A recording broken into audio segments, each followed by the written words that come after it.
You can end it. Hello, hello. I want to share a paradigm shift.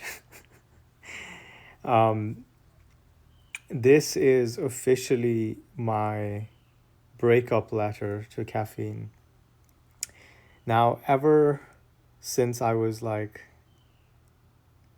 maybe 12 years old, I've gotten habituated to using caffeine, and I used to love, and I still do, the taste of coffee. But recently, I've been thinking a lot about the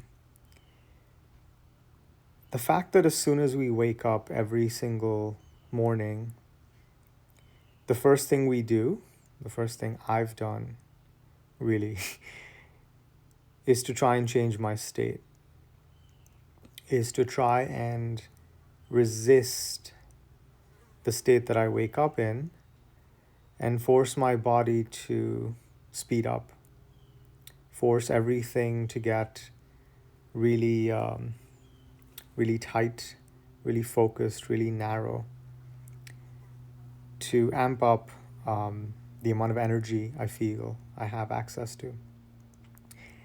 And if you think about it, as human beings, we are addicted to changing our state. We're addicted to looking at our reality, our present moment experience, and saying, no, this is not good enough. It needs to be different. It needs to be another way. And we drink coffee, we drink alcohol, we do drugs, we eat food, we have a host of mechanisms that we employ to resist what is here now, what is actually present in our experience, how we feel in any given moment, how much energy we have, how clear we feel.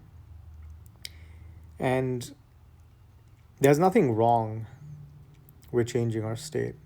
There's nothing wrong with being dissatisfied with how we feel and wanting to change that in some way.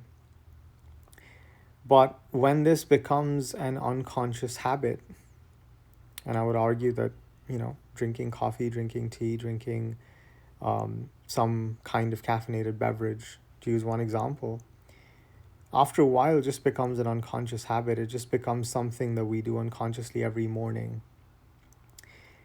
And we become dependent on the substance outside us to feel a certain way, to feel productive. And when we're not in that state, we also label ourselves as unproductive. We look at our state and we say, well, this is not a good state to be in. And so in this way, and an extreme example actually of this is the use of, all sorts of mood altering, mind altering drugs, and not the fun drugs that all the cool kids use, but prescription medication, right? You've, I'm sure, heard of or are one of these people who use Adderall to speed up, to get more done, use Xanax or Valium to slow down, to stop the anxiety, right? And the nervousness and the charge that doesn't seem to go away. And then Ambien to fall asleep. And then the cycle repeats itself. And this culture has made it, into teenagers as well, because now teenagers use Adderall and Ritalin and all sorts of prescription medication to stay competitive. And so as a society, we're so obsessed with enhancing ourselves that what's actually happening underneath the surface is that our present experience is being constantly labeled as not being good enough. How we are by, default, naturally, is not good enough. So at any given moment, we look at ourselves and we say, not good enough. This is not good as it is. You are not good as you are. You need something else to make you more productive, more focused, more alert, more happy, more this, more that. And this just propagates this idea that what we seek, what we want is not here right now. It's not already present, that it's outside us, that it's ahead of us in time. It's not in the now, it's in the future. And when we take the substance, when we, do this thing, we will change, and then in the future, we'll finally be how we want to be. And that's the biggest lie. So I broke up with caffeine. I broke up with caffeine a few weeks ago. And this was leading up to an ayahuasca ceremony, which I'm going to talk more about soon. But as part of the ayahuasca ceremony, you're encouraged to observe a dieta, which is basically a diet from substances and things. They ask you to refrain from alcohol, from certain foods, spicy foods, from sex, from caffeine, a bunch of other stuff. And so as part of this, I had already given up coffee, which I've been addicted to pretty much my whole life. And I also chose to give up caffeine entirely. So no tea, nothing caffeinated. And while the process itself wasn't, particularly hard, what I found is a new sense of home in myself. I wake up these days, and now that there isn't a need for me to be a certain way when I wake up, to be a certain, kind of alert, to be, really wired and focused, which I had done to myself my whole life, things just feel a lot easier. Things just feel a lot more peaceful. And, waking up doesn't seem like such a jarring experience. And it almost feels like I have accessed a level of freedom. I've opened up a pocket of limitlessness in a place where I was limited. And this limitation was being created by me not accepting my default state, not accepting how I felt, by myself without needing to amp myself up.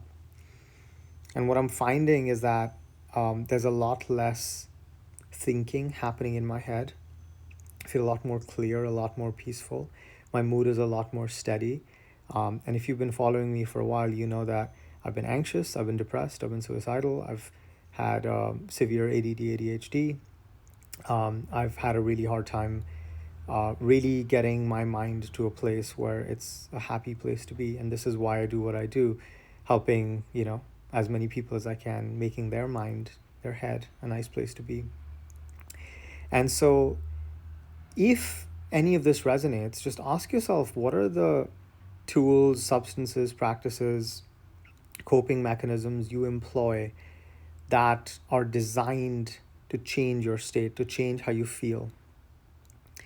And ask yourself why you feel called to do that, especially if you call to do that habitually, if you do it every day, several times a day. Maybe it's not caffeine for you, maybe it's tobacco. Maybe you sip on that jewel habitually. Maybe you drink a glass of wine or two every night to relax, to de-stress. Maybe it's something else. Maybe you watch porn. Maybe you use social media. And you retreat into social media when things get a little intense for you.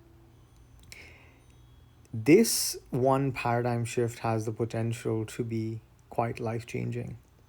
And so if you can identify places and things that you eject into and tell yourself that you as you are is not good enough, that could be a place to play for you. That could be a place of exploration. And you could try and you don't have to give it up entirely, but just try to observe how you feel before and how you feel after. And just notice your experience. Just bring your awareness to your experience. And then if it feels right, just try what it's like to not engage in that coping mechanism. Because when we're not dependent on something to change how we feel, to make us feel different, aka better, right, air quotes, then we are actually more free, and we're less attached and we're less dependent on something or someone else.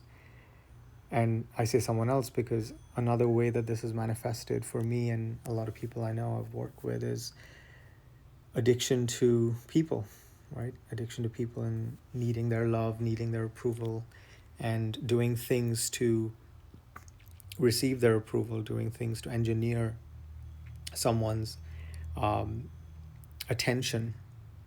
And social media is a great example of when we see this in action. So consider doing your own dieta.